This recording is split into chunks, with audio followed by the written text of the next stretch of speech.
जे अनिलो प्रेमाधन करुणा प्रचुर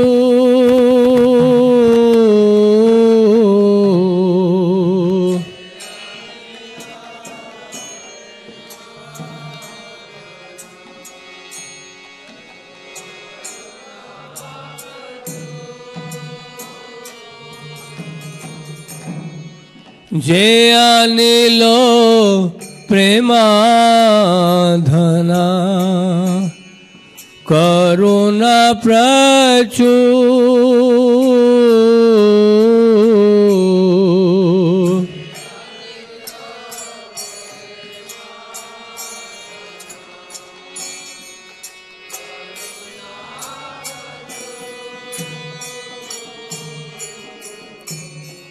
हे ना प्रभु कोथा गेला आचार्य ठाकुर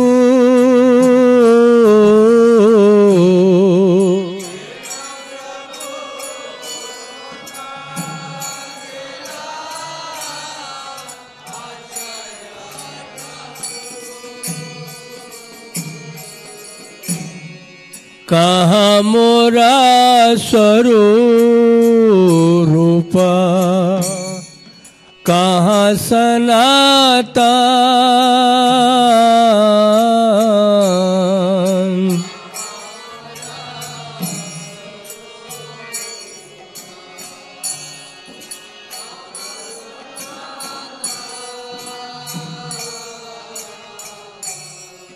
कहाँ दास रघुनाथ पतित पावन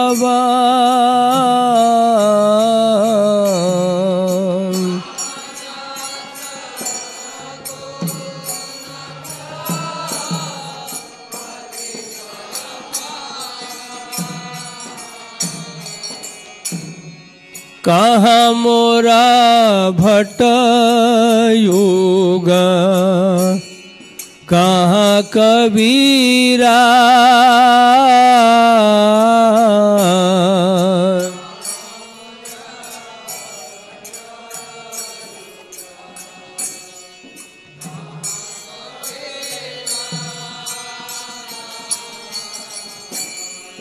एका काले कोथा गेला गोरा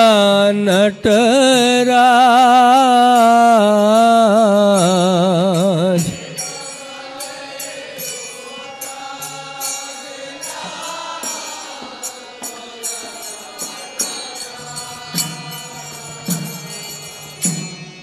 पाषाणे कुटिबो माथा आनाले पाशिबो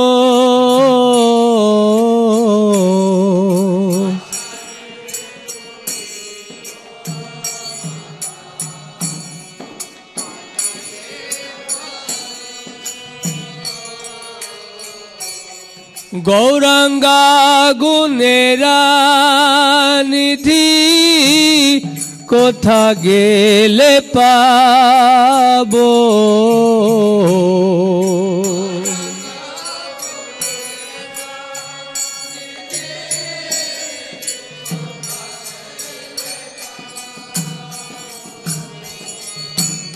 से सब संगीरा संगे जे कोइलो बिलास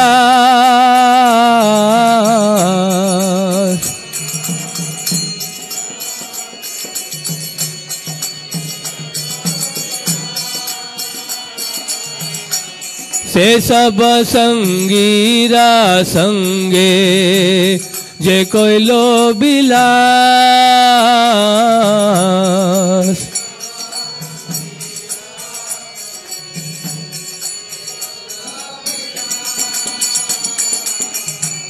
से संगा न पाइया कांदे नरोत्तम दास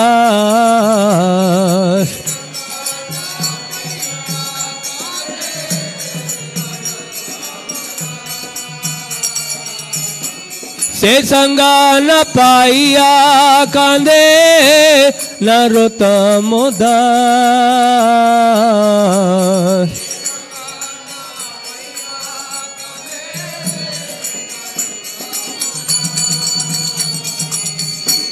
जे अनिलो प्रेमा धना करुणा प्रचुर।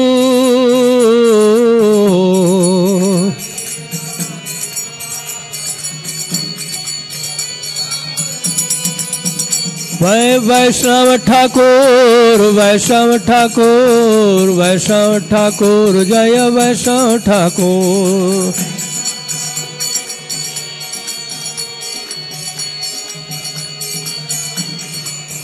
प्रभुपाद प्रभुपाद प्रभुपाद जय प्रभुपाद।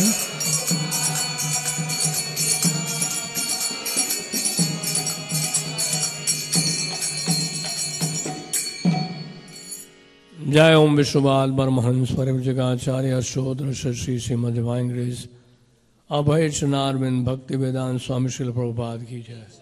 अनंत कोटि वैष्णव वृंद की जय। नमाचार्य श्री हरदास ठाकुर की जय। प्रेम से कहो श्री कृष्ण चैतन्य प्रभु नित्यानंद श्री अद्वैत गदाधर शिवासादि गौर भक्त वृंद की जय। श्री श्री राधा कृष्ण गोप गोपीनाथ श्याम कुंड राधा कुंड गिरि गोवर्धन की जय। गंगा माई की जय। यमुना माई की जय। वृंद देवी तुलसी महारानी की जय। हरिनाम संकीर्तन की जय। समवेद भक्त वृंद की जय। All glories to the assembled devotees Hare Krishna. All glories to the assembled devotees Hare Krishna. All glories to Shri Guru and Gaurang.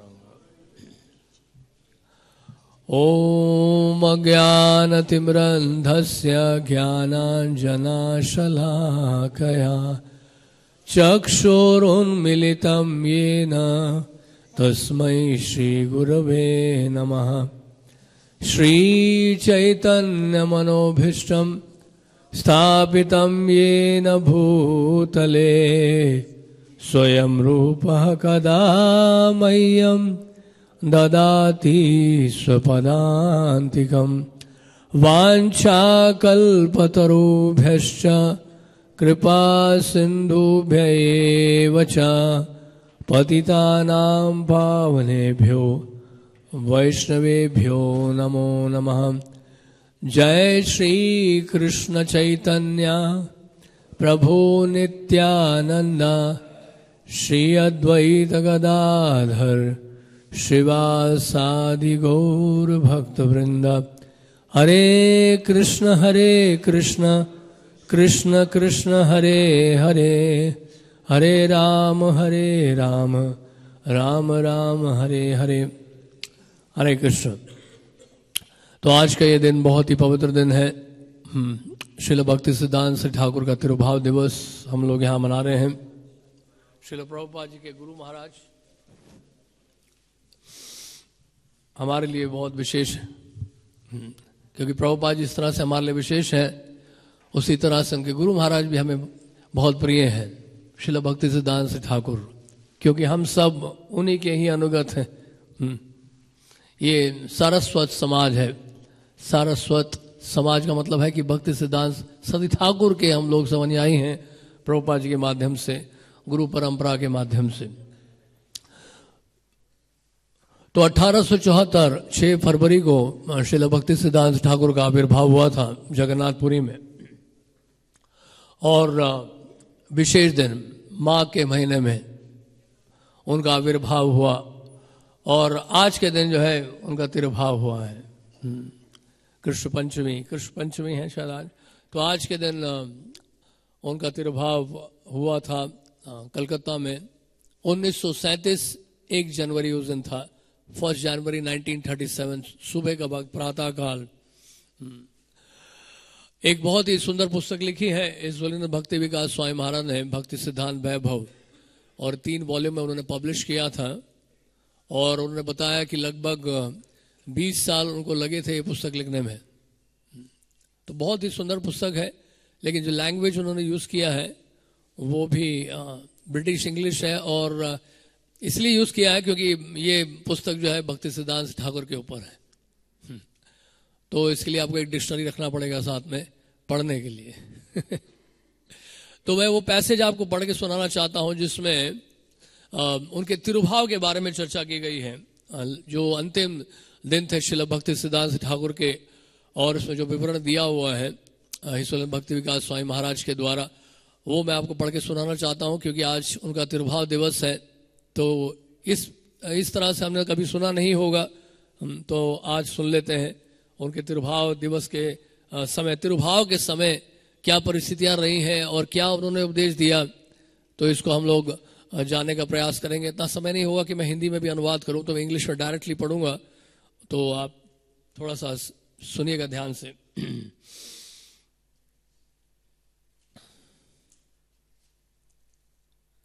On the morning 18 December 1936 in his room at Sri Gaudiya Math, Srila Bhakti Siddhanta Saraswati spoke at length to Sundaranand Prabhu and a few Western devotees, his cheeks becoming red with excitement as he forcefully condemned false discipleship. It was the last talk before he manifested the Leela of being bedridden, never to rise again.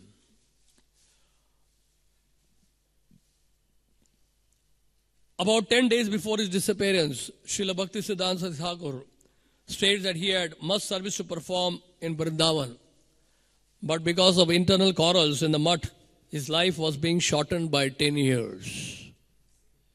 क्योंकि मठ में झगड़े चल रहे थे भक्तों के बीच में, तो इसलिए उन्होंने कहा कि 10 वर्ष पहले ही मैं ये शरीर त्यागने वाला हूं। इनफैक्ट उन्होंने ये बोला था कि जब कुछ भक्त लोग झगड़ा कर रहे थे तो भक्ति सिद्धांत ठाकुर ने कहा कि वास्तव में ये चैतन्य महाप्रभु का जो आंदोलन है सड़क पे जाकर भिक्षाटन करने के लिए, संकीर्तन करने के लिए है। ये मेरी गलती है कि मैंने इतना बड़ा मंदिर बनाया यहाँ बाग बाजार में और आप सबको यहाँ इकट्ठा किया और अब आप लोग झगड़ा कर रहे हैं कमरों के लिए। On 23rd December 1936, 8 days before leaving this world, Srila Bhakti Siddhanta Saraswati Thakur instructed in a weak, halting voice the devotees assembled at his bedside. Those vital and immortal words were to become famous as his last address, expressing the essence of his perennial message, and would be featured in innumerable publications. Sundaranand Prabhu jotted them down. तो इसमें बहुत सारे instructions हैं, time कम है इसलिए हम लोग 1-2 paragraph से पढ़ रहे हैं। तो वो बोलते हैं कि I have upset many persons' minds. Many might have considered me their enemy because I was obliged to speak the plain truth of service and devotion toward the absolute Godhead. I have given them all those troubles only so they might turn their face toward the personality of Godhead without any desire for gain and with unalloyed devotion. Surely someday they will be able to understand that. तो ये था एक और इसके अलावा may the conceptions of Rupanugas flow in the world. Let us never feel the slightest dejection while engaged in the 7-tongued flame of Sankirtan Yajna. तो रूपानुगा यानी कि रूप गोस्वामी के अनुगत श्रील भक्ति सिद्धांत ठाकुर ने कहा कि मैं तो वास्तव में आया था इस संसार में श्रील रूप गोस्वामी की शिक्षाओं को प्रस्तुत करने के लिए, लेकिन दुर्भाग्य की बात यह है कि मेरा पूरा जीवन मायावाद के जंगल को काटने में ही बीत गया। Only if we have undaunted and ever increasing attachment for it shall we achieve all perfection. Under the guidance of the Rupanugas, all of you should fearlessly and with utmost energy preach Rup Raghunath Katha. वो इस तरह से कुछ instruction सुन के रहे हैं अंतिम दिनों में। और उसके बाद अब ये समय आ गया जब जिस दिन उनका तिरुभाव हुआ था। On the morning of 31st December, Srila Saraswati Thakur requested Srimad B.R. Sridhar Maharaj to chant Sri Rupa Manjari Pada. But after Sridhar Maharaj started singing, Kunj Bihari Prabhu directed that he stop and the reputed Kirtaniya Pranavanand Prabhu take over. Srila Saraswati Thakur then stated that he was not concerned with melodious intonations. तो उनको रोक रहे थे श्रीधर महाराज जब गा रहे थे, तो एक बहुत अच्छा गाने वाले कीर्तनिया थे परमानंद प्रभु, तो वो उनको गाने के लिए कहा तो भक्ति सिद्धांत महाराज ने रोक दिया कि ट्यून से अधिक महत्वपूर्ण है हरिनाम। So Sridhar Maharaj recommended. Srila Saraswati Thakur next added Naveen Krishna Vidya Alankar Prabhu to chant Srila Bhaktivinoda Thakur's song beginning Tuhu Daya Sagar Taraite Prani, which is based on the second verse of Shikshastakam and concludes Atishay Mandanat Bhaga Hamar Nahi Janmala Name Anurag Mor Bhakti Vinod Chitta Dukhe Vibhor. तो ये कौन से वर्ष पे based है? Bengali, it was written in Bengali by Bhaktivinoda Thakur. Bhaktivinoda Thakur ने इस भजन को बंगाली में लिखा था, जो शिक्षाष्टम के ऊपर निर्भर था, शिक्षाष्टम के ऊपर आधारित था। और उसमें जो श्लोक है शिक्षाष्टकम का, नाम नाम अकारी बहुधा निज सर्वशक्ति तत्रार पिता नियमतः स्मरणे न कालः एतादृशी तव कृपा भगवन ममापि दुर्दैव मिदृश मिहाजिनी नानुरागा। तो इसमें जो आखिरी पंक्ति है दुर्दैव मिद्र ईदृशम हाजुनी नानुरागा, ये बड़ा ही महत्वपूर्ण है कि मेरा कोई अनुराग उत्पन्न नहीं हो पाया, मेरा दुर्भाग्य है। हालांकि नाम में आपने सारी शक्तियां डाल दी हैं, लेकिन मेरा दुर्भाग्य क्या है कि मेरा कोई अनुराग उत्पन्न नहीं हो पाया इस हरिनाम में। तो इस तरह से ये भजन गा रहे थे वो, और इसका अनुवाद इस प्रकार से, O lord I am extremely unfortunate, my attachment for the holy name has never come about. The heart of bhakti knows is overwhelmed with sadness.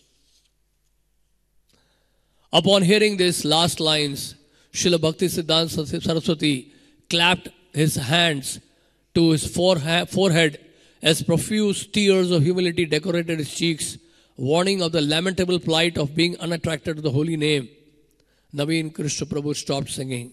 तो दोनों हाथ लेके उन्होंने अपने सर पे रखा और रोने लगे। भक्ति सिद्धांत महाराज ये दर्शाने लगे कि इन बद जीवात्मा को इनकी दुर्दशा तो देखिए कि इनका कोई अनुराग ही नहीं है हरि नाम में। तो वो अपने सर पर हाथ रख रहे थे, संकेत क्या कर रहे थे? हमें संकेत कर रहे थे कि हमारा कोई अनुराग उत्पन्न नहीं हो पाया है, ये दुर्दशा है। That morning Srila Saraswati Thakur also gave many important instructions for continuing the movement, enjoining his disciples to form a governing body of 10 or 12 members and cooperatively conduct missionary activities under their guidance.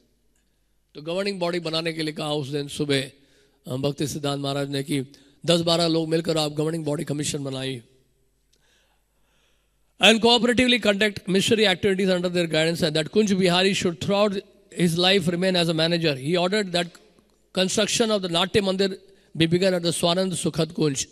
He asked one disciple, among yourself, who do you consider most knowledgeable of Siddhanta? The reply was Vasudev Prabhu. Srila Saraswati Thakur affirmed this and stated that Ananda Vasudev Prabhu should continue to preach Rupa Raghunath Bani.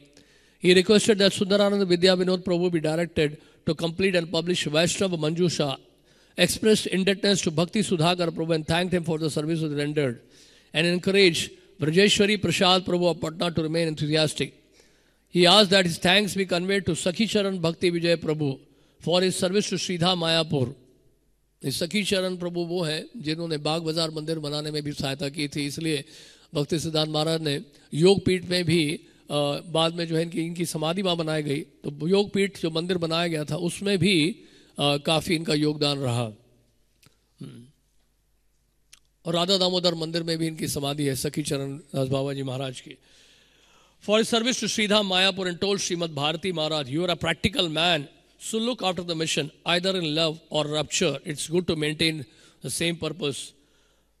Narottam Das Thakur lived by the principle of Rupa and Raghunath. We too should live according to that principle. Then he delivered the final message.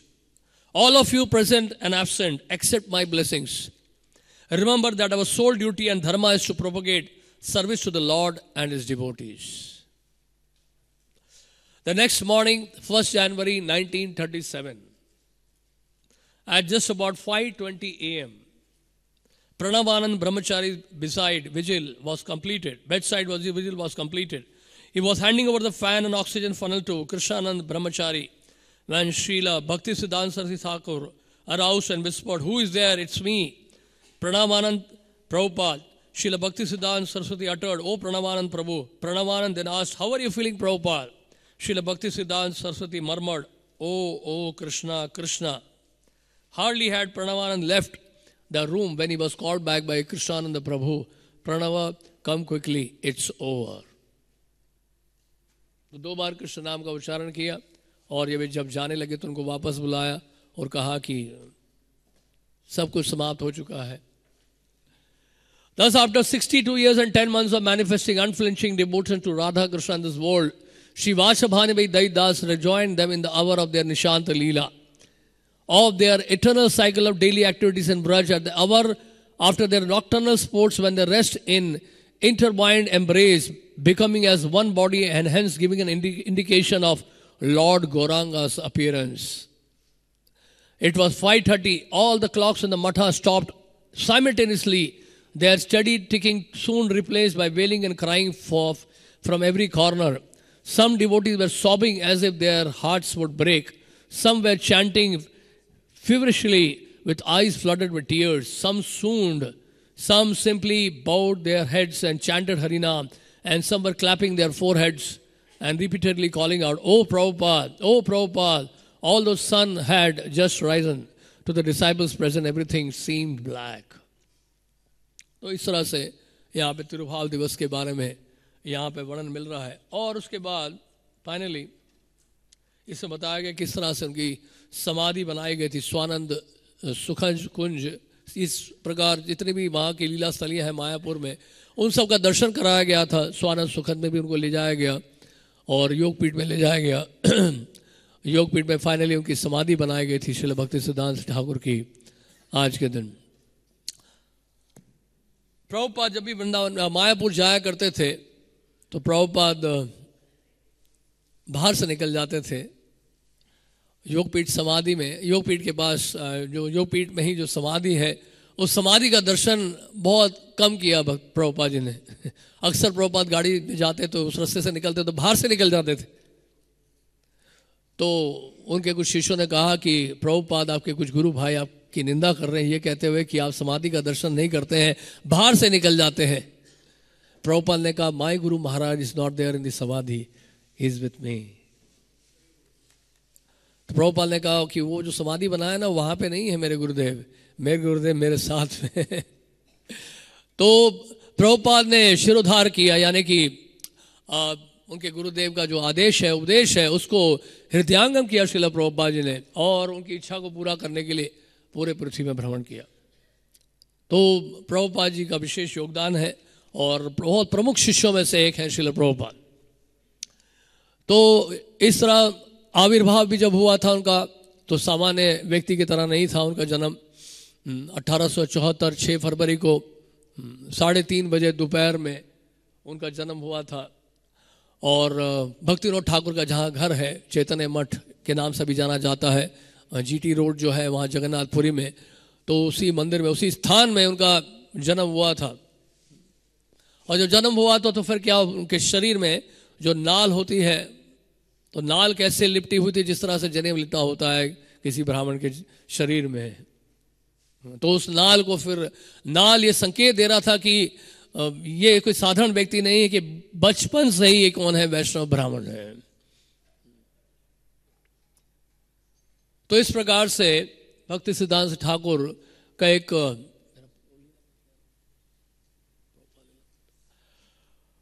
तो प्रभुपाद का बहुत ही घनिष्ठ संबंध था श्रील भक्ति सिद्धांत ठाकुर से। प्रभुपाद उनसे मिलने से पहले बिजनेस करते थे, उनका अपना बिजनेस था, फार्मा का बिजनेस था।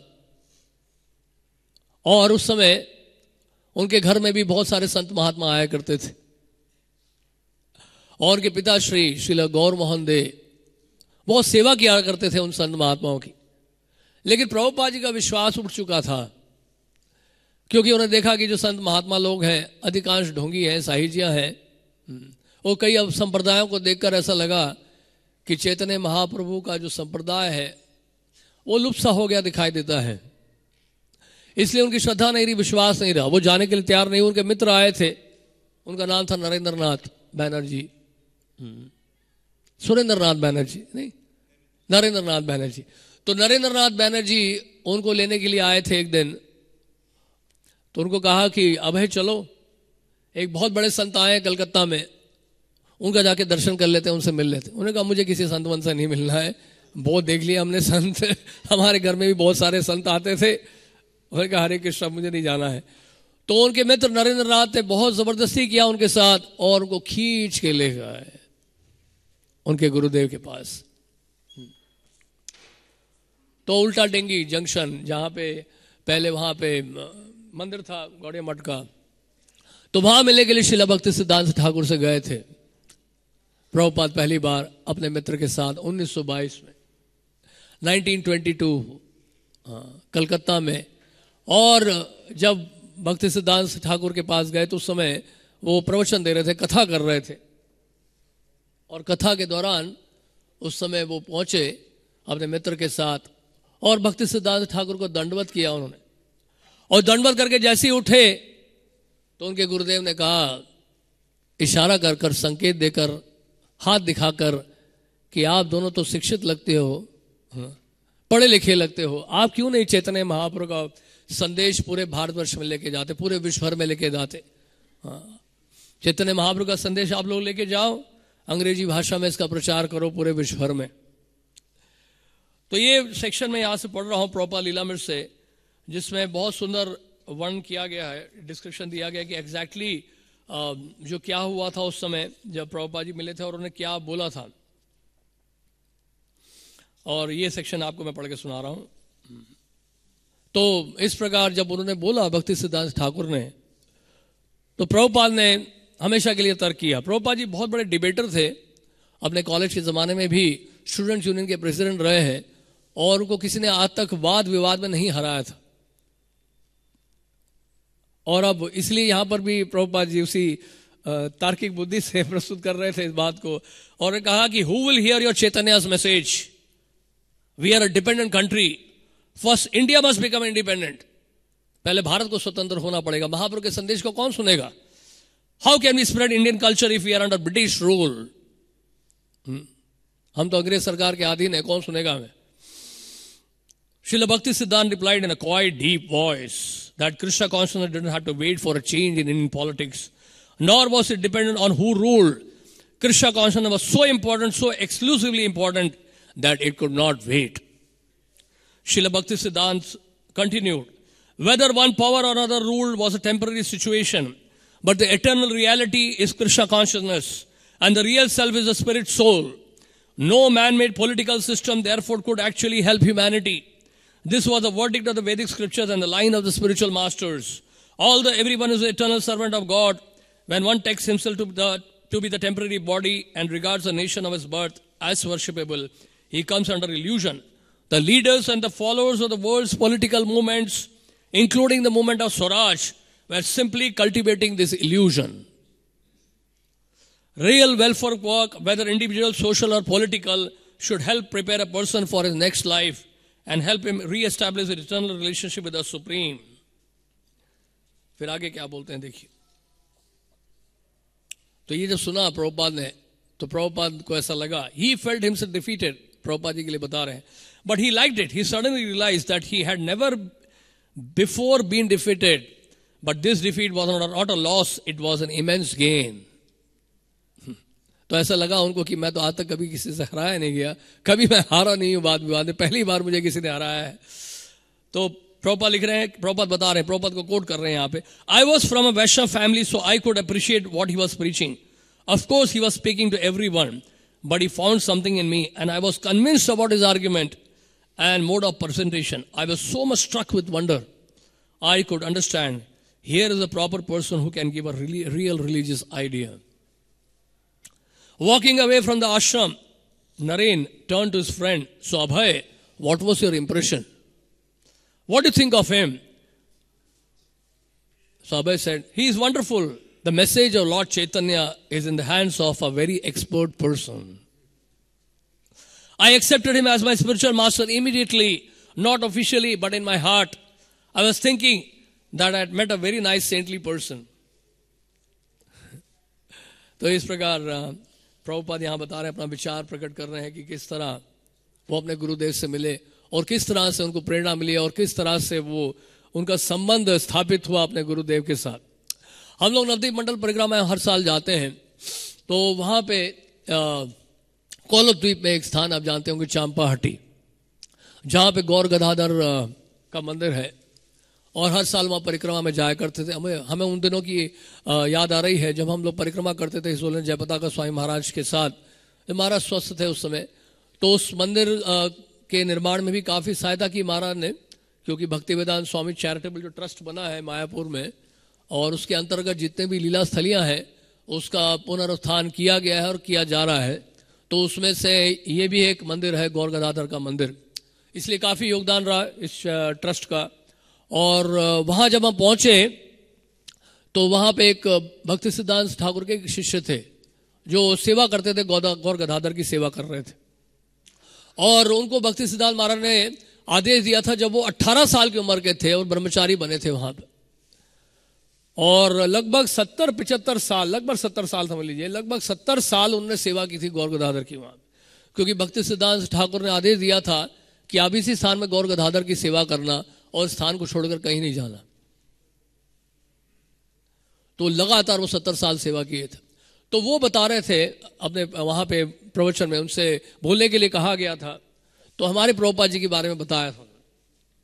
वो कहते हैं 1932 या 1936 की बात, 35 की बात होगी, तो उस समय नवदीप मंडल परिक्रमा जब किया गया था उस समय, तो भक्ति सिद्धांत ठाकुर जो है अपने शिष्यों के साथ पहुंचे थे वहाँ चांपाहटी में, कोलत द्वीप में, गौर गदाधर का दर्शन करने के लिए परिक्रमा करते हुए। और उस समय प्रभुपाद जी भी वहां पर आए थे। उस समय प्रभुपाद गृहस्थ आश्रम में थे, प्रभुपाद जी गृहस्थ आश्रम में थे और अपने एक लड़के के साथ वहां पहुंचे थे। और वहां पे पहुंचे तो भक्ति सिद्धांत महाराज प्रवचन दे रहे थे, और भक्ति सिद्धांत महाराज के कुछ शिष्य, कुछ सन्यासी शिष्य वापस आए थे अभी लंदन से, और उनको सफलता इतनी मिली नहीं थी, जो भी कारण है, जो सफलता उनको मिली नहीं थी, इसलिए वो वापस आए। तो भक्ति सिद्धांत महाराज बता रहे थे अपने प्रवचन में कि महाप्रभु का संदेश हमें पूरे पृथ्वी में लेके जाना है। ये उन्होंने अपने कानों से सुना। कौन? वो जो वहां पे जो शिष्य रह रहे थे भक्ति सिद्धांत महाराज के, उनका नाम था नयनानंद दास बाबा जी महाराज। तो उन्होंने बताया थे कि मैंने अपने कानों से सुना ये भक्ति सिद्धांत महाराज को बोलते हुए कि महाप्रभु का संदेश हमें पूरे पृथ्वी में लेके जाना है, ऐसा वो बोल रहे थे। और सामने भक्ति सिद्धांत महाराज के वरिष्ठ शिष्य बैठे थे, सन्यासी शिष्य बैठे हुए थे, वरिष्ठ सन्यासी शिष्य, और उनके पीछे जो वरिष्ठ और भी जो शिष्य थे वो सब बैठे हुए थे। और प्रभुपाद जी बाईं तरफ बैठे हुए थे, जैसे ये बैठे हुए हैं। प्रभुपाद जी उस समय गृहस्थ आश्रम में थे, सफेद कपड़े में थे, तो प्रभुपाद जी इस तरफ बैठे हुए थे और भक्ति सिद्धांत महाराज ये बात बोल रहे थे कि महाप्रभु का संदेश हमें पूरे पृथ्वी में लेके जाना है। और ये बोलते बोलते वो रुक गए और बाईं तरफ मुड़ के देखा उन्होंने प्रभुपाद जी की तरफ, और कुछ समय तक वो प्रभुपाद को देखते रहे और प्रभुपाद उनको देखते रहे, और वातावरण पूरा गंभीर हो गया। और कुछ देर देखने के बाद फिर सामने देखकर उन्होंने बोला, क्या बोला? कि मेरा ही एक शिष्य जो है ये कार्य संपन्न करेगा। हालांकि उस समय उन्होंने बताया नहीं कि वही शिष्य ने, लोग विश्वास नहीं करेंगे कि ये कैसे हो सकता है, तो नया व्यक्ति है, तो क्योंकि वो जूनियर थे काफी उस समय प्रभुपाद, तो उनको विश्वास होगा नहीं, इसलिए उन्होंने नाम नहीं बताया। उन्होंने कहा कि मेरा ही एक शिष्य जो है कार्य पूरा करेगा। तो भक्ति सिद्धांत महाराज जो है एक अद्भुत व्यक्ति थे, और अपने पांडित्य के लिए शास्त्र बहुत बड़े शास्त्र ज्ञाता थे, शास्त्र में बहुत बड़े विद्वान थे, हर प्रकार के शास्त्रों को, उपनिषदों को पढ़ चुके थे। इनफैक्ट जब वो कैलकाटा के संस्कृत कॉलेज में पढ़ते थे तो वहाँ जाके वो क्लासेस कम अटेंड करते थे और लाइब्रेरी में ज़्यादा जाते थे, क्योंकि लाइब्रेरी में जितनी भी पुस्तकें थी एक एक करके सारी पुस्तकें उन्होंने पढ़ी थी। उनके जो संस्कृत के जो प्रोफेसर थे उनका नाम था पृथ्वीश्वर शर्मा। तो उन्होंने बोला कि आप ऐसा करिए, आप पूरा अपना जीवन जो है सिद्धांत कौमुदी और संस्कृत व्याकरण को पढ़ने में क्यों नहीं बिताते हैं? आप तो इतने बड़े विद्वान हैं, आपको इतना नॉलेज है, इतना ज्ञान है आपको, आप ये संस्कृत का व्याकरण पढ़िए और पढ़ाइए, पूरा जीवन में इसके लिए समर्पित करिए। तो भक्ति सिद्धांत सरस्वती ठाकुर ने बड़ी अच्छी बात बोली। उन्होंने कहा कि human life is meant for worshipping the supreme Lord and not for studying grammar and also not for reading mundane poem. कि मनुष्य जीवन जो है भगवान की सेवा के लिए मिला है, संस्कृत व्याकरण सीखने के लिए नहीं, या कविता सीखने के लिए नहीं है, कविता पढ़ने के लिए नहीं है, ये तो भगवान की सेवा के लिए मिला है। तो इस तरह से उन्होंने जवाब दिया। और भक्ति सिद्धांत महाराज ने फिर विवाह ना करने का विचार भी कर लिया और कॉलेज भी उन्होंने छोड़ दिया था। और कॉलेज इसलिए छोड़ा, बीच में पढ़ाई उन्होंने छोड़ दी, तो उनको लगा कि अगर बहुत ज़्यादा पढ़ लिखूंगा तो फिर मेरे रिश्तेदार जो है वो मजबूर करेंगे और फोर्स करेंगे मुझे शादी करने के लिए। तो इसलिए वो इस विचार किया कि मैं और जो है नहीं पढ़ूंगा संस्कृत कॉलेज में। यहाँ तक कि कैलकाटा यूनिवर्सिटी की तरफ से उनको प्रपोजल भी आया था कि वो पूरे यूनिवर्सिटी का जो संस्कृत का जो डिपार्टमेंट है उसको हेड करें। हालांकि वो अभी तक पूरी तरह से उन्होंने ग्रेजुएशन भी नहीं किया था, उसके बावजूद ये प्रपोजल आ गया था कि हेड करें संस्कृत डिपार्टमेंट को, क्योंकि उनकी स्कॉलरशिप के कारण। 1905 में उन्होंने वो लिया था, उन्होंने एक शपथ ली थी, वो लिया था कि वो अब 100 करोड़ नाम लेंगे। 1905 में उन्होंने बेसिकली वो लिया था और योग पीठ में उन्होंने जो है अपना भजन शुरू किया था और वहाँ एक कुटिया बनाई थी। और बाद में 1908 में जब उनको स्थान मिल गया था जन चंद्रशेखर आचार्य का भवन जिसको कहते हैं, और उस स्थान में उन्होंने फिर बाद में मंदिर भी बनाया, तो उस स्थान में फिर उन्होंने भजन कुटीर बनाया था। और उस भजन कुटीर के सामने और उन्होंने 2 कुंड भी खुदवाए थे, राधा कुंड और श्याम कुंड, और उसके सामने उन्होंने भजन करना शुरू किया था 1908 में। और लगभग 9-10 साल के समय में उन्होंने करीब 100 करोड़ नाम लिए थे। और बारिश के दिनों में भी वो महामंत्र का जप करते थे, जप की संख्या पूरी करते थे। कैसे? वो एक हाथ में छतरी पकड़ते थे और एक हाथ में माला होती थी, और बहुत कठोर तपस्या की उन्होंने। और यहां तक कि उन्होंने चातुर्मास्य का जो व्रत रखा था उसमें भी कैसा व्रत रखते थे, वो दोनों हाथ को पीछे रखते थे और केवल मुंह के बल जो है एक समय में जितना प्रसाद मुंह के अंदर चला जाए उतना ही ग्रहण करते थे। इस प्रकार से 4 महीने का व्रत रखते थे, चातुर्मास्य का व्रत रखते थे। तो इस प्रकार उन्होंने बहुत घोर तपस्या की। और वहां पे एक समय जानते हैं क्या हुआ कि जब ऐसा समय आ गया कि वो शरीर छोड़ने वाले थे, वो शरीर छोड़ने वाले नहीं, सॉरी, कि उस समय जब वो पता चला कि भक्तिविनोद ठाकुर जो है उनका तिरभाव हो चुका है और बाबा जी महाराज भी नहीं रहे हैं, तो वो बहुत दुखी हुए। उनको लगा कि महाप्रभु का संकीर्तन आंदोलन किस तरह से इसका प्रचार प्रसार होगा।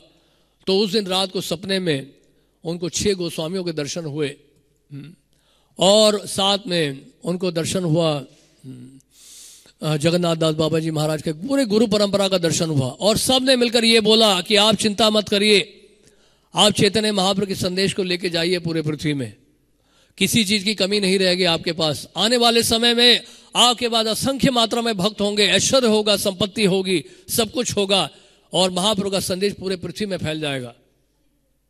आपको केवल इसकी शुरुआत करनी है क्योंकि हम आपके साथ। तो इस तरह से भक्ति सिद्धांत महाराज जो है उन्होंने इस प्रकार आदेश का पालन किया। और इसके उपरांत जो है फिर वो अपने गुरु महाराज से दीक्षा ग्रहण करने के लिए भी गए थे, श्रील गौर किशोरदास बाबा जी महाराज से। भक्तिविनोद ठाकुर ने क्योंकि ये कहा था कि आप दीक्षा लो तो उन्हीं से लो, बाबा जी महाराज से, और दीक्षा लेने के बाद ही वापस घर आना, नहीं तो घर वापस मत आना। तो बाबा जी महाराज के पास गए और बाबा जी महाराज के पास जब गए तो बाबा जी महाराज कहते हैं कि मैं तो दीक्षा देता नहीं हूं किसी को, क्योंकि बाबा जी महाराज से एक व्रत लिया था कि वो किसी को दीक्षा देंगे नहीं। तो उन्होंने कहा कि ठीक है, अगर आप कहते हो कि मैं दीक्षा दूं तो मुझे महाप्रभु से पूछना पड़ेगा। तो वो चले गए। फिर कुछ समय के बाद फिर आए, बाबा जी महाराज से पूछे कि बाबा जी महाराज मैं आपसे दीक्षा लेना चाहता हूं कि शरणागत होना चाहता हूं। मैंने महाप्रभु से पूछा था, उन्होंने कुछ जवाब नहीं दिया, उन्होंने कुछ कहा नहीं। और तीसरी बार फिर गए तो तीसरी बार उन्होंने कहा कि अभी तक मुझे कोई उनका आदेश नहीं मिला है, कुछ उनसे आज्ञा नहीं मिली है।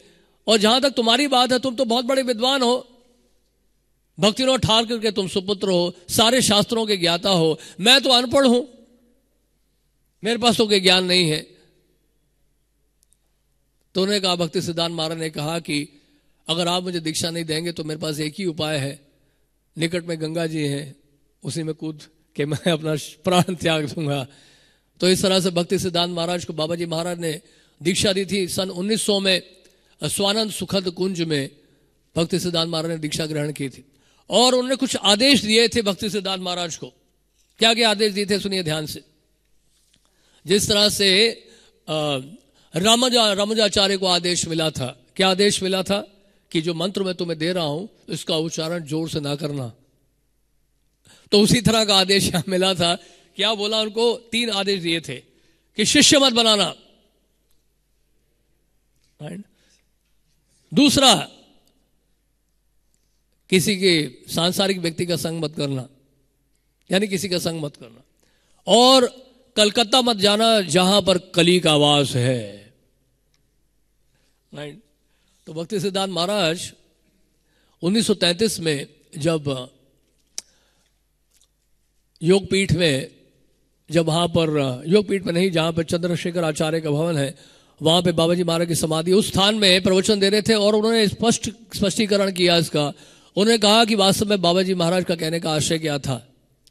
उन्होंने कहा कि मुझे शिष्य नहीं बनाना चाहिए, वास्तव में मेरा तो कोई शिष्य है नहीं, ये जितने भी शिष्य हैं ये सब मेरे गुरु हैं। दूसरा, उन्होंने कहा कि मुझे किसी का संग नहीं करना चाहिए, सांसारिक व्यक्ति का।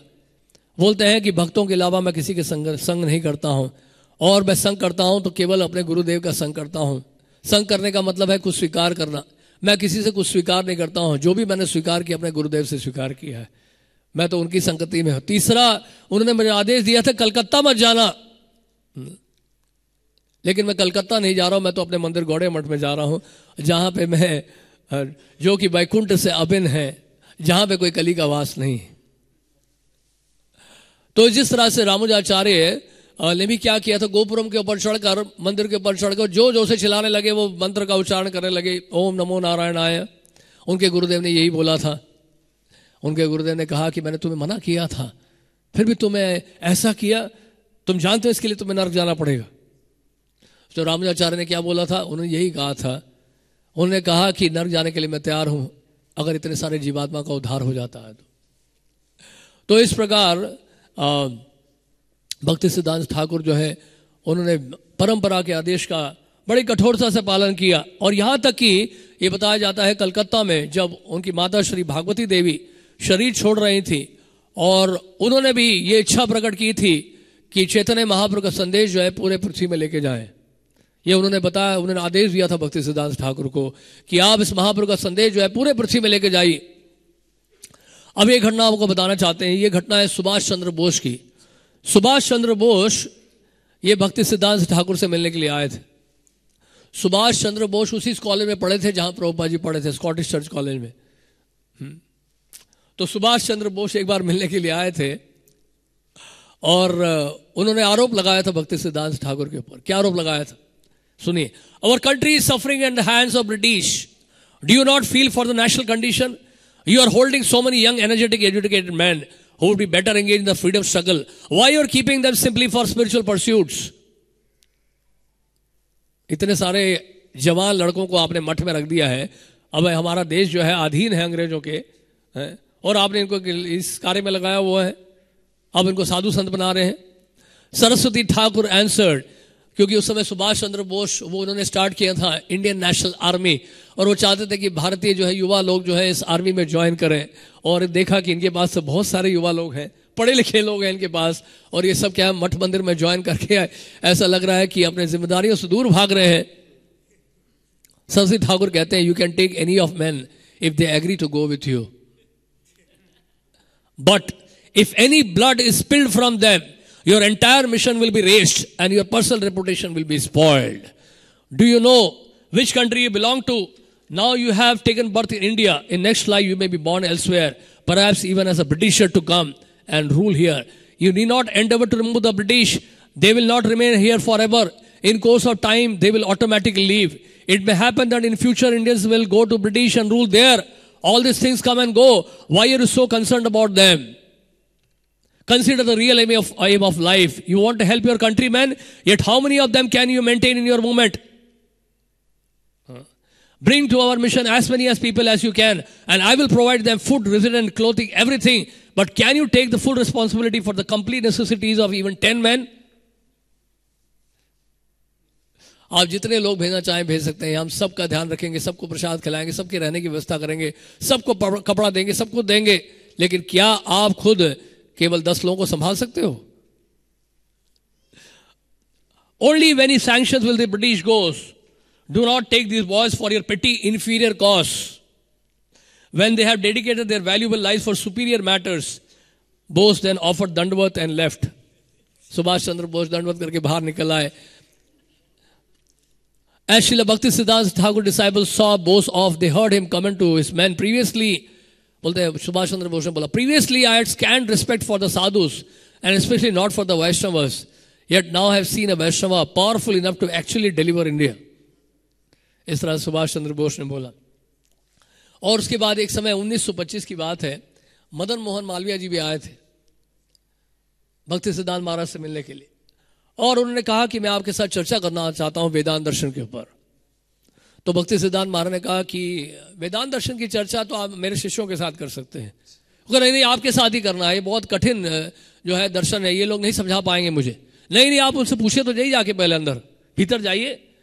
तो भीतर गए तो वहां पुजारी लोग जो है उनके शिष्य जो है सेवा कर रहे थे, बर्तन साफ कर रहे थे ठाकुर जी के.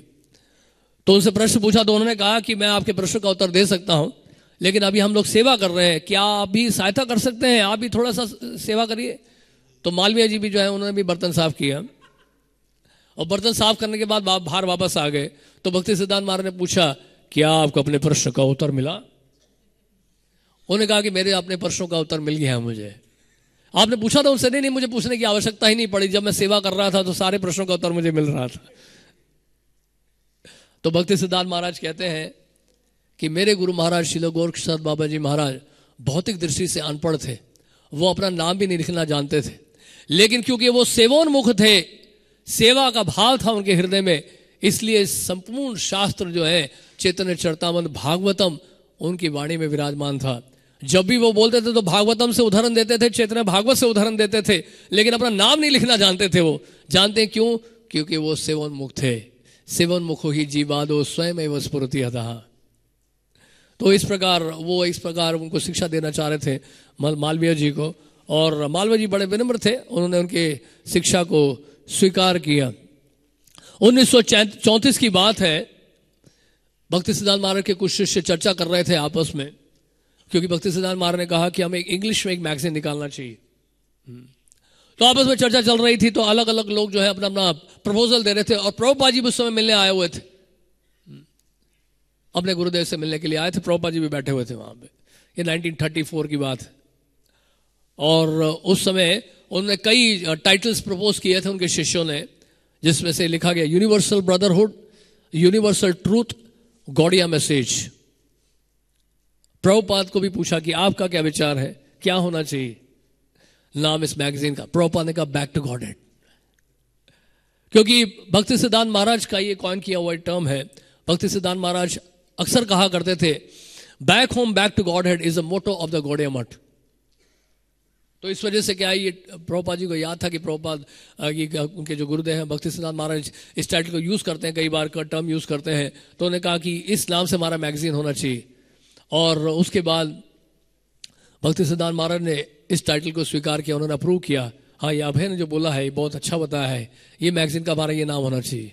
और आने वाले जन्माष्टमी में प्रभुपाद जी जब मिलने गए, अपने गुरुदेव से मिलने गए, तो प्रभुपाद को ऊपर बुलाया. उन्होंने कहा कि आपने वो मैगजीन का नाम बताया था ना बैक टू गॉडहेड, आप इस मैगजीन को छापिए. इसलिए आप देखेंगे शुरू के दिनों में बैक टू गॉडहेड मैगजीन में लिखा रहता था फ्रंट पेज पे, publish under the direct order of the divine grace भक्ति सिद्धांत ठाकुर. तो ये एक्चुअली डायरेक्ट ऑर्डर ही था प्रभुपाद जी को भक्ति सिद्धांत ठाकुर का, जिनके आदेश अनुसार जो है मैगजीन पब्लिश किया गया था. और आज भी 1944 में पहली बार प्रभुपाद ने इसको पब्लिश किया, और आज भी ये मैगजीन पब्लिश हो रहा है पूरे विश्व भर में. तो इस प्रकार ये मैगजीन बीटीजी मैगजीन जो है पब्लिश हुआ था प्रभुपाद जी के द्वारा, उनके गुरु महाराज के आदेश अनुसार. और भक्ति सिद्धांत महाराज चाहते थे उनके जो शिष्य हैं वो ग्रंथों का वितरण भी करें और ग्रंथों का अध्ययन करें. जैसे चैतन्य भागवत, चैतन्य चरितामृत बताया जाता है, भक्ति सिद्धांत ठाकुर ने 108 दफा पढ़ा, 108 टाइम्स ये दोनों ग्रंथ, चैतन्य भागवत और चैतन्य चरितामृत. और यहां तक कि बहुत चैतन्य चरितामृत उनका सबसे प्रिय ग्रंथ था. इसलिए जब प्रभुपाद जी ने चैतन्य चरितामृत को पब्लिश कराया 2 महीने के भीतर, और उनके शिष्यों को आशीर्वाद देते हुए प्रभुपाद ने लिखा था, क्या लिखा था कि आपकी जो चेष्टा से हमारे गुरु महाराज बहुत प्रसन्न होंगे, आपने जो है असंभव कार्य को संभव करके दिखाया है, और इस प्रयास के कारण, क्योंकि आपने हमारे गुरु महाराज को प्रसन्न किया है, इस प्रयास के कारण आप सब के सब भगवान के धाम में जाएंगे.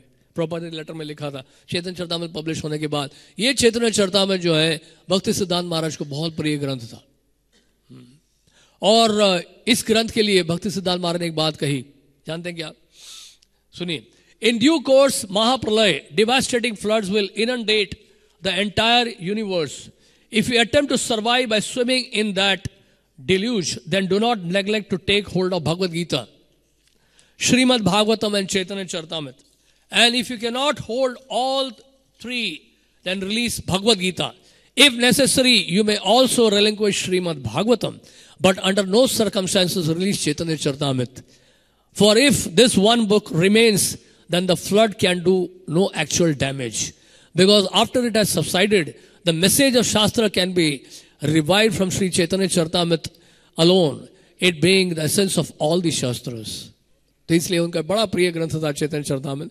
ऑफकोर्स का ये अर्थ नहीं है कि हम बाकी ग्रंथों को रिलिक्विश कर दें। चैतन्य चरितामृत का महत्व बताने के लिए उन्होंने ये बात बोली कि कितना महत्वपूर्ण ग्रंथ है ये। चैतन्य महाप्रभु का जो संदेश है इसमें, चैतन्य महाप्रभु का जो शिक्षाएं हैं इस ग्रंथ में प्रस्तुत की गई हैं। तो एक समय बहुत सुंदर घटना आपको बताते हैं। एक उनके शिष्य थे जो सन्यासी थे, वो चले गए थे गंगा सफारी में, और बद्रीनाथ भी चले गए वो, और सब 1 महीने के बाद वापस लौट के आए। कुरुक्षेत्र में जो मंदिर आपने देखा होगा ब्रह्म सरोवर के सामने है, वहां जब पहुंचे तो वहां पे मंदिर में उनको प्रवेश नहीं मिला। हालांकि वो सन्यासी थे 15 साल पुराने, 15 साल पुराने वो सन्यासी शिष्य थे, और उनको एंट्री नहीं मिली मठ में। तो वहां के जो मैनेजर थे उन्होंने बोला कि हमें गुरुदेव से ये चिट्ठी मिली है कि आपको अनुमति नहीं दी जाए, प्रवेश ना करने दिया जाए मंदिर के अंदर, क्योंकि आप बिना अनुमति के गए थे गंगा सफारी में। तो वो बहुत गुस्सा हो गया, बहुत क्रोधित होकर उन्होंने कहा कि 15 साल के बाद रहने के बाद मुझे ये दिन देखना पड़ रहा है। तो वहां के मैनेजर ने बड़ी अच्छी बात बोली उनको, उन्होंने कहा कि 15 साल के बाद अगर आपके साथ ऐसा हो रहा है तो मुझे तो बहुत चिंता हो रही है अपने बारे में कि मेरा क्या होगा। तो फिर वो थोड़ा सा पिघल गए। उन्होंने कहा कि अगर कोई क्लास में फेल होता है इसका मतलब ये नहीं कि बाकी सब भी फेल हो जाएं। आप प्रयास करो, आप प्रयास करते रहो। बाद में फिर उनको एंट्री मिल गई, लेकिन भक्ति सिद्धांत महाराज उनका संन्यास वेश उतरवा दिया, बर्तन साफ करवाए और उनको कहा कि आप ब्रह्मचारी वेश में रहो पूरे जीवन भर। तो पूरे जीवन भर वो ब्रह्मचारी वेश में रहे थे। तो इस प्रकार के स्ट्रिक्ट थे भक्ति सिद्धांत महाराज। और सबसे महत्वपूर्ण बात यह है कि भक्ति सिद्धांत महाराज के जो पब्लिकेशन है, यानी कि जो प्रिंटिंग प्रेस की उन्होंने स्थापना की, एक बहुत अद्भुत कार्य, जो एक बहुत ही इनोवेटिव कार्य था। हालांकि श्रील भक्तिविनोद ठाकुर ने कई ग्रंथ पब्लिश किए थे और कनाडा और कई विदेशों में कई जो बड़े बड़े यूनिवर्सिटीज के लाइब्रेरीज में भिजवाया था, और उनके आदेशानुसार ही भक्ति सिद्धांत ठाकुर ने ये पब्लिकेशंस को आगे बढ़ाया। और कलकत्ता में, चेन्नई में, कई स्थानों, यहाँ तक कि मायापुर में भी प्रिंटिंग प्रेस की स्थापना की थी। तो एक समय उनके शिष्यों ने कहा कि गुरुदेव ये प्रिंटिंग प्रेस से हमारा बिल्कुल शिव विग्रह के बहुत करीब है, और जब भी किताबें छपती है तो बहुत आवाजें आती है उसमें से, मशीन से, तो ये हमारे शिव विग्रह के लिए बहुत ज्यादा तकलीफ होती है, डिस्टर्बेंस होगा। तो भक्ति सिद्धांत ठाकुर ने कहा this is not a disturbance, this is बृहत मृदंगा। ये जो मशीन से जो आवाजें आ रही है, जिससे किताबें छप रही हैं, ये बृहत मृदंग है, क्योंकि मृदंग की आवाज जो है वो मंदिर के कुछ एरिया तक जा सकती है, लेकिन इस मृदंग की आवाज जो है हजारों हजारों मील दूर जाएगी। और इसलिए जब वो उस समय जो किताबें तो इतनी छपी नहीं थी, लेकिन पत्रिकाएं जो भी छपती थी और इसका वितरण के शिष्य करते थे। जैसे एक पत्रिका छपी थी उस समय, दैनिक नादिया प्रकाश, और इन पत्रिकाओं का वितरण जब उनके शिष्य करते थे तो भक्ति सिद्धांत महाराज बहुत खुश होते थे। तो आप सबसे भक्तों से कितने खुश होंगे जो आप इतनी संख्या में ग्रंथों का वितरण कर रहे हैं। सोच के देखिए कितना आशीर्वाद देंगे वो। नहीं, बोलते हैं पिता से जो अधिक दयालु होते हैं दादा होते हैं, और दादा से अधिक दयालु कौन है? परदादा है हमारे। तो उनकी विशेष कृपा है, विशेष दया है। और भक्ति सिद्धांत महाराज ने 1935 में ये आदेश दिया था राधा कुंड में श्रील प्रभुपाद जी को भी कि जब भी आपको धन मिले ग्रंथ छापना। और प्रभुपाद जी ने इस आदेश को बहुत गंभीरता से स्वीकार किया, और इस आदेश को इस तरह से स्वीकार किया कि केवल अंग्रेजी भाषा में नहीं, विश्व के सबसे महत्वपूर्ण भाषा जितने भी हैं, अंतर्राष्ट्रीय भाषाओं में, सब में अनुवाद करके इसको प्रकाशित करा दिया।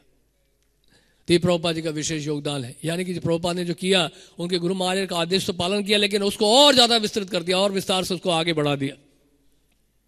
तो इस प्रकार कई जगह पे उन्होंने प्रिंटिंग प्रेस की स्थापना की थी भक्ति सिद्धांत ठाकुर ने। और इस प्रकार वो चाहते थे, उनकी इच्छा यही थी कि इन ग्रंथों का प्रकाशन हो और ग्रंथों का वितरण हो पूरे विश्व भर में इसकी स्थापना हो। तो ये घटना आपको बता रहे हैं, ये 2-3 घटनाएं आपको बताना चाहते हैं। एक तो उन्होंने चैतन्य चरितामृत में लिखा है, चैतन्य चरितामृत में लिखते हैं कि भक्ति सिद्धांत सरस्वती ठाकुर जो हैं जब जगन्नाथपुरी जाते थे जगन्नाथ जी का दर्शन करने के लिए, तो गरुड़ जी के स्तंभ के पास खड़े होकर दर्शन करते थे, जिस तरह से चैतन्य महाप्रभु किया करते थे। तो वो भक्ति सिद्धांत महाराज कहते थे कि गरुड़ जी के स्तंभ के बाद खड़े होकर क्यों दर्शन करना चाहिए। उसका कारण क्या है, बोलते हैं कि गरुड़ जी हमारे गुरु हैं और उनके पीछे खड़े होकर जगन्नाथ जी का हम दर्शन करेंगे तो जगन्नाथ जी गरुड़ जी का दर्शन जरूर करते हैं, और जगन्नाथ जी जब गरुड़ जी का दर्शन करेंगे तो हमें भी देखेंगे तो हमें भी लाभ मिल जाएगा। बहुत आगे जाके खड़े होंगे तो हो सकता है जगन्नाथ जी हमारी तरफ देखे ही नहीं, लेकिन गरुड़ जी के पास खड़े होकर दर्शन करेंगे तो जगन्नाथ जी निश्चित रूप से गरुड़ जी को देख रहे होंगे, और जब गरुड़ जी को दर्शन करेंगे, गरुड़ जी को देखेंगे तो फिर हमें भी देखेंगे और हमें भी कृपा मिल जाएगी साथ में। और 1913 की बात है, एक बार कलकत्ता की बात है, कलकत्ता में एक बार एक भक्त था, एक भक्त क्या हुआ, बाहर से कोई व्यक्ति आया था तो वो कीर्तन कर रहा था और कह रहा था भुवन मोहनी राधे, भुवन मोहनी राधे, इस तरह करके वो कीर्तन कर रहा था। तो भक्ति सिद्धांत महाराज बड़ा स्ट्रांगली ऑब्जेक्ट किया, उन्होंने कहा कि सिद्धांत के विरुद्ध है। उन्होंने कहा कि भुवन को मोहन करने वाले, भुवन को मोहित करने वाले तो श्री कृष्ण है, भुवन को मोहित करने वाले तो श्री कृष्ण है, उनके मन को भी मोहित करने वाली श्रीमती राधा रानी है। तो वास्तव में ये भुवन मोहिनी राधे नहीं होना चाहिए, ये भुवन मोहन मनमोहनी होना चाहिए, कि यानी कि भुवन को मोहित करने वाले जो है उनके मन को भी मोहित करती है श्रीमती राधा रानी। और एक दफे क्या हुआ कि एक भक्तिनाथ ठाकुर के शिष्य थे जिनका नाम था सीतानाथ दास महापात्र, तो वो एक बार सुबह सुबह जो है कुछ भजन गा रहे थे और गा रहे थे राय जागो, यानी कि राधा रानी जागो, राधा रानी जागो। तो भक्ति सिद्धांत ठाकुर जो है उनको जब सूचना मिली कि इस तरह से कोई गा रहा है तो उस स्थान पे पहुंचे वहां पर योगपीठ में, और उन्होंने एकदम से उनको कहा फर्स्ट वेक अप योरसेल्फ, पहले खुद जागो, राधा रानी को बाद में जगाना। यानी कहने का मतलब है only after being establish in your original spiritual form is it proper to think of waking Shrimati Radha Rani. यानी खुद के पहले स्वरूप को जगाओ, खुद पहचानो कि खुद कौन हो, फिर बाद में राधा रानी को जगाना। तो इस तरह भक्ति सिद्धांत महाराज का बहुत ही ये ग्लोरियस उनका लाइफ है, और हम लोग बड़े ही फॉर्चुनेट हैं, बहुत सौभाग्यशाली है कि हम उनके परंपरा में हैं, उनके लाइन में हैं, और खासकर विशेष रूप से प्रभुपाद जी के अनुगत्य हैं, क्योंकि प्रभुपाद जी ने उनकी इच्छा को पूरा किया है। इस वजह से तो प्रभुपाद जी ने क्योंकि उनकी इच्छा को पूरा किया है और पूरे विश्व भर में उन्हीं की इच्छा को स्थापित किया है। और जब भी प्रभुपाद प्रवचन देते थे या उनके आविर्भाव तिरुवाद दिवस के दिन उनके बारे में बोलते थे तो प्रभुपाद जी यही कहते थे कि जो भी मुझे सफलता मिली है वो मेरे गुरु महाराज की कृपा से मिले मुझे। तो इस प्रकार से हमेशा वो श्रेय देते थे भक्ति सिद्धांत ठाकुर को। तो आज उनका तिरुभाव दिवस है और हम लोग यहाँ पर एकत्रित होंगे 10:30 बजे।